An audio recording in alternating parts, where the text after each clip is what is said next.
Ayun po, magluluto ako ng sinigang na salmon. Ayan po, naglagay na po ako ng tubig at hintayin po natin yan kumulo. Nagkayat na rin po ako ng mga ingredients, sibuyas, kamatis, luya at tanglad. Ayan, may patis at saka nor sinigang mix, ang salmon at ang gulay. Sobrang mahal, pechay na lang po ang nabili namin.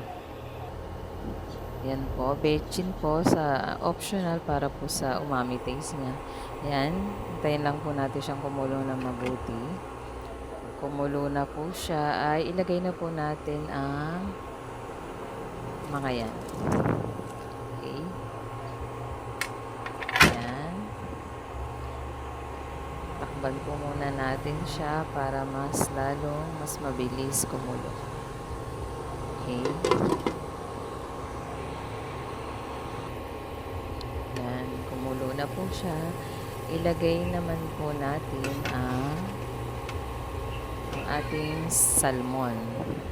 Yan, nilagyan ko na po yan ng asin para po tumalab na po yung alat doon sa laman ng salmon. Hintayin na lang po natin siyang kumulo ulit. Takban po natin siya. Haluin natin ng konti. Yan. Okay. Para hindi siya madurog, dahan-dahan lang po yung paghahalo. Good morning, guys! Yan. Ayun yung anak kong makulit. Ayan.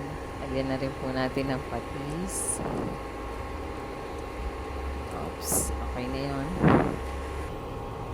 At, ayan. Pakuluin po natin siya.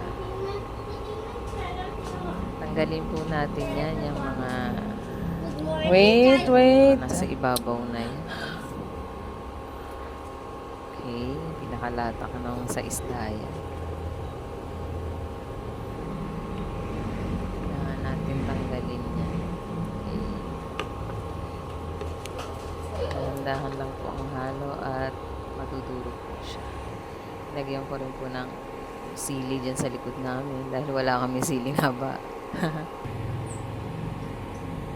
At pagkakulo niya, ihulog na rin natin ang sinigang mix. Ayan, or sinigang mix. Pang 1 liter.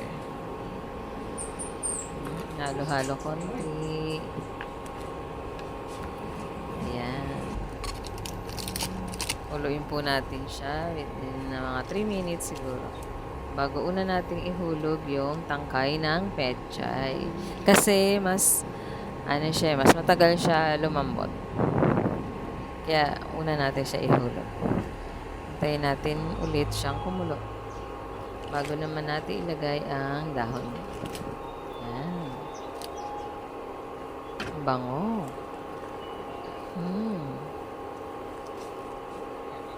Sakto lang po yan, tubig na yan para sa sinigang. Okay.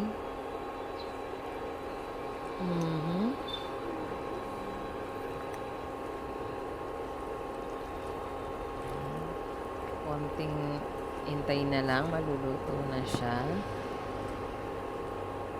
Ba na lang natin siya para madali siyang kumulo. Okay.